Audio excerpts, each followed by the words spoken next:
আর যারা নতুন আহলে হাদিস তাদের কথা হলো, স্যার সহিহ হাদিস মানবো, এজন্য যদি মসজিদ বানাতে হয় আরেকটা বানাবো। ইমানের কি জোর বোঝেন?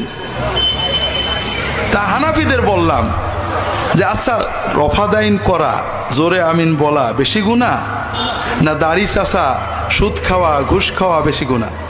বলেন তো আপনারা হানাফিরা, বলেন কোনটা বেশি গুনাহ? আপনার মসজিদে দাড়ি চাষা নামাজ পড়ে, সুদখোর নামাজ পড়ে, ঘুষখোর নামাজ পড়ে, বিড়ির গন্ধে দাঁড়ানো যায় না, সেও নামাজ পড়ে। আপনি কারোর বলেন না যে তুই আরেকটা মসজিদ বানা, বলেন নাকি? কিন্তু আপনি রফাদাইন করলে, জোরে আমিন বললে বলেন আরেকটা মসজিদ বানা। এটাকে হানাফি মযহাবের কোনো কেতাবে আছে যে তোমার মসজিদে জোরে আমিন বললে, রফাদাইন করলে তাদের মসজিদে নামাজ পড়তে দিবা না? আছে নাকি? আছে। যারা এই কাজ করে, অর্থাৎ